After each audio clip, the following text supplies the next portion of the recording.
Olá, bem-vindo você, meu querido amigo aluno, bem-vinda também você, minha querida amiga aluna. Eita, agora a gente vai começar mesmo frações.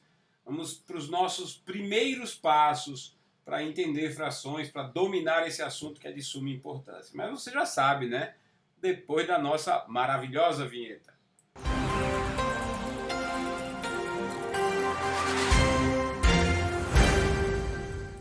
Ok. Bora lá, sem demorar muito. Agora a gente vai apresentar efetivamente uma introdução às frações, os nomes que você precisa lembrar. Tá com o seu caderno aí de lado, né? Tem que estar com o seu caderno de lado para anotar os detalhes, para escrever as palavras que eu ensinar a você, as novas palavras que você vier a conhecer, as palavras antigas que você não lembrava mais. Anote para poder lembrar, tá certo?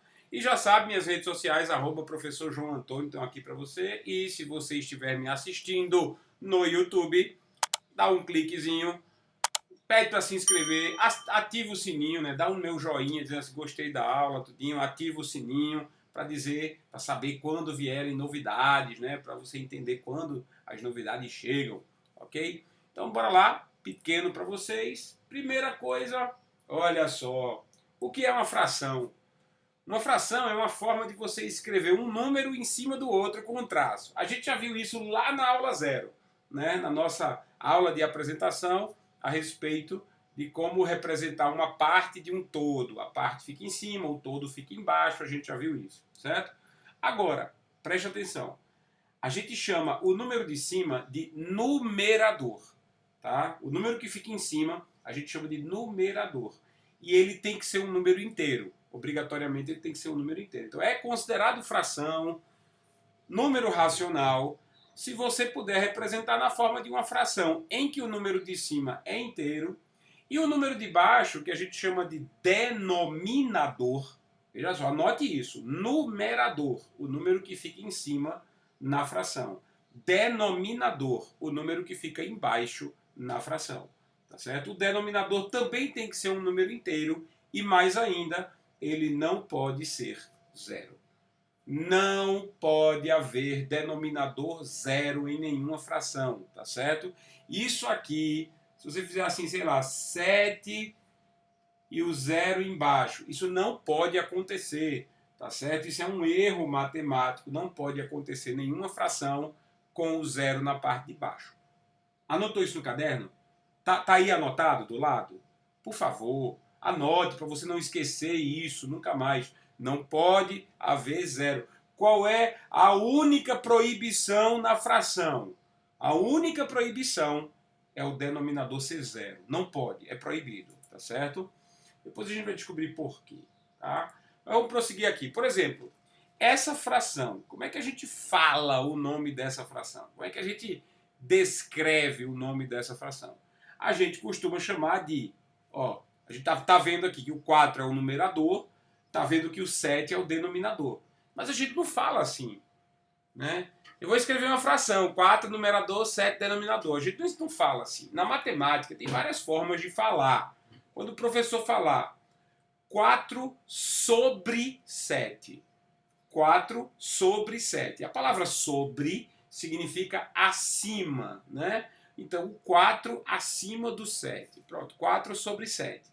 Eu posso falar também 4 em 7, ou seja, são 4 partes em 7 partes, que é o total, como a gente aprendeu lá na aula 0, tá certo? Eu também posso falar 4 de 7.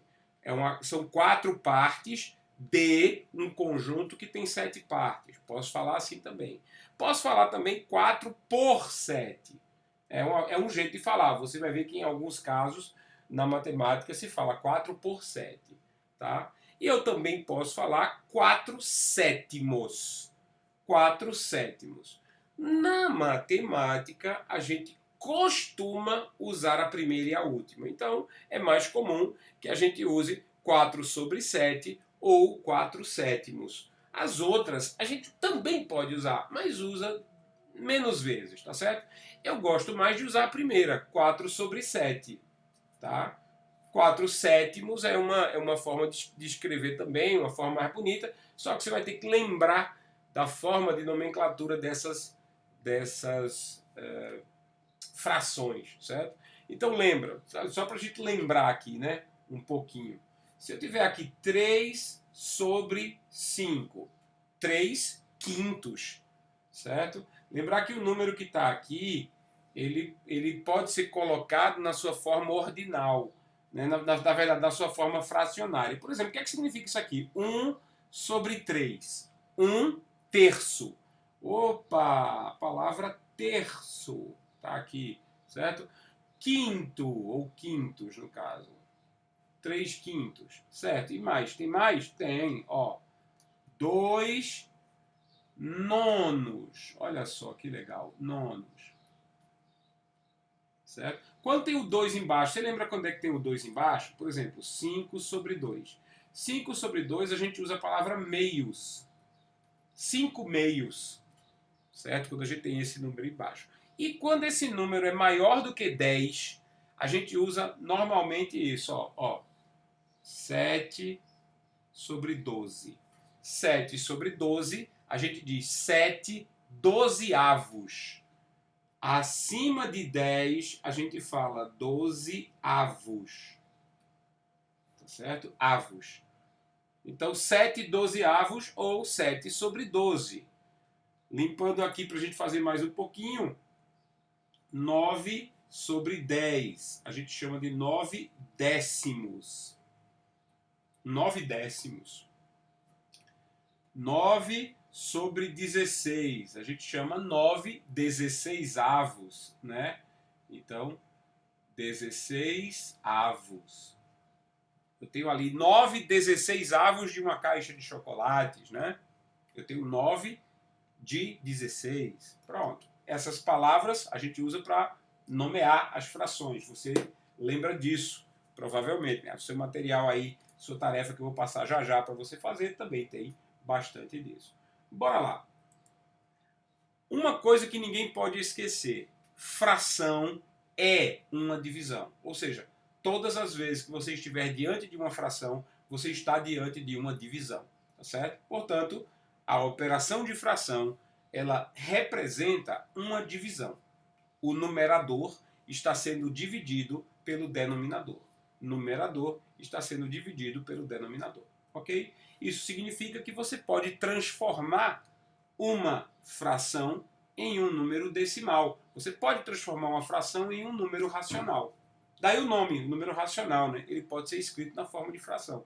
Então, bora brincar um pouquinho? Por exemplo, 4 sobre 8. 4 oitavos. O que você vai fazer? Você vai fazer uma divisão. Você vai dividir o 4 pelo 8. Ah, João, não lembro como faz isso. Ó, tem que lembrar. Tá certo? Você tá... Esse material aqui eu escrevi para pessoas além do 7º ano. 7º ano e diante. Você tem que lembrar como dividir. Ah, mas o 4 não pode ser dividido pelo 8. Não, não pode. Então eu sou obrigado a colocar um 0 aqui para o 4 virar 40. Quando eu coloco um 0 no dividendo, aí eu tenho que colocar um 0 aqui. E a vírgula. Pronto. Na hora que eu coloco um 0, na hora que eu ponho um 0 aqui, sou obrigado a colocar um 0, eu tenho que colocar a vírgula. Certo? E como a vírgula não pode começar nenhum número, a gente vai ter que colocar um 0 antes. Deixa eu explicar isso melhor. Certo? Então, olha só. 4 dividido para 8 pessoas. Olha, 4 dividido para 8 pessoas não dá. É impossível. Usando só números naturais, é impossível. Então, eu sou obrigado a multiplicar esse 4 por 10. Multiplicar o 4 por 10 é colocar um 0 aqui. Então, veja, eu multipliquei por 10. Fica mais fácil. Quando eu multiplico o número que está sendo dividido por 10, eu tenho que colocar uma vírgula aqui. Porque eu vou passar a usar casas decimais. Se eu multipliquei por 10, o resultado tem que ser dividido por 10. Certo? Então, coloquei uma vírgula. Quando eu coloco a vírgula, quando a vírgula é a primeira coisa que eu coloco, aí eu sou obrigado a colocar um 0 aqui.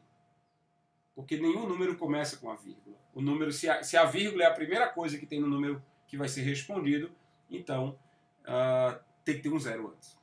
A vírgula nunca começa números. Certo? Então pronto, 40 dividido por 8. 40 dividido por 8 dá 5, né? Você lembra que 5 vezes 8 é igual a 40. Então beleza. 5. 5 vezes 8, 40. 40 menos 40, 0.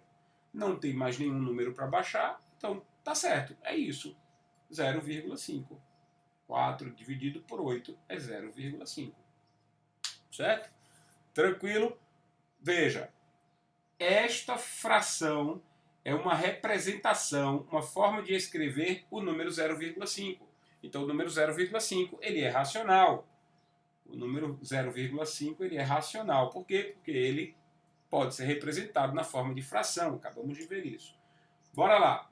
Pegar um outro número aqui para a gente brincar. Um outro número aqui.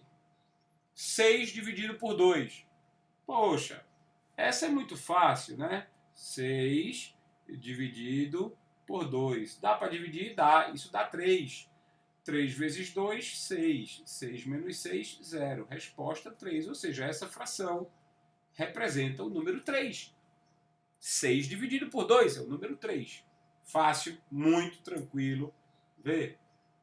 Fração é divisão. Anote no topo da página do seu caderno agora. No topo da página do seu caderno que você está escrevendo agora. Anote bem grande. Fração é divisão. Anote isso. Fração é divisão. Não esquece disso. Tá certo? 14 dividido por 5. 14 dividido por 5. Bora lá? Bora fazer. Então eu tenho 14 dividido por 5. Dá para dividir 14 por 5? Dá. Isso dá 2, né? Qual é o número que chega mais perto de 14? 2. Certo? 2 vezes 5 dá 10. Opa, olha só. 2 vezes 5 dá 10. 14 menos 10 dá 4. Pronto. 4 consegue ser dividido pelo 5? Não, não consegue. Então eu sou obrigado a multiplicar o 4 por 10. Vou colocar um 0 aqui. Eu multipliquei o 4 por 10. Então, multiplicar o 4 por 10, eu tenho que colocar uma vírgula aqui. Na hora que você usa esse macete, na hora que você usa esse artifício de multiplicar por 10 para o número ficar maior, você é obrigado a colocar a vírgula na resposta. Tá? Então, 40 dividido por 5 dá 8. Por quê? Porque você lembra que 8 vezes 5 é igual a 40. Então, 40 dividido por 5 tem que dar 8. Certo? Olha só. 8 vezes 5, 40. 40 menos 40, 0. Divisão exata, perfeita. Quer dizer, não está uma divisão exata, né? Chegou no zero ali, não tem mais ninguém para baixar, terminou nossa divisão. 14 dividido por 5 é igual a 2,8. 2,8, portanto, é um número racional, que pode ser representado por 14 sobre 5. Tá? Então, fração é divisão. Não vai esquecer isso, tá certo? Fração é divisão. Bora para mais umazinha só, que é o 6 dividido por 20. 6 dividido por 20, certo? Então vamos lá. Bora lá de novo. 6 dividido por 20. O 6 consegue ser dividido pelo 20? Não, não consegue. Eita, e agora? O que é que eu tenho que fazer? Bom, o que eu tenho que fazer é colocar um 0 aqui. Ou seja, eu multipliquei por 10. Se eu multipliquei por 10 para que ele ficasse maior do que o número divisor, que é o 20, então eu sou obrigado a colocar uma vírgula aqui. Como eu coloquei uma vírgula aqui no início do número, então eu sou obrigado a colocar um 0 aqui. Pronto, massa, 0. 60 dividido por 20. Aí eu vou usar o outro macete da divisão. Veja, o outro macete da divisão. Se tem um 0 aqui e tem um 0 aqui, você pode cortar os dois zeros. Qualquer quantidade de zeros. Veja, se você tem aqui, imagina, você tem aqui 3.000 dividido por 200. Pronto, 3.000 dividido por 200. Você vai conseguir cortar o último zero com o último zero, o penúltimo zero com o penúltimo zero. Ou seja, vai ficar 30 dividido por 2. E o resultado é o mesmo. Não precisa alterar mais nada. Você pode cortar um zero de fora da divisão com um zero de dentro da divisão. Massa? Pronto. Agora é só dividir 6 por 2. 6 dividido por 2 dá 3. 3 vezes 2 dá 6. 0. Terminou a divisão. Não tem mais ninguém para descer. Isso aqui vai dar 0,3. Pronto. 6 dividido por 20 é a mesma coisa que 0,3. Ok? Divisão Tudo ok com divisão? Pronto. Então, o que, é que você vai fazer agora? Adivinha? Obviamente, você vai lá fazer os exercícios da parte 1 da aula 2. A parte 1 da aula 2, páginas 9 e 10. Boa sorte, espero você na nossa parte 2. Já já a gente retorna. Grande abraço, Deus te abençoe.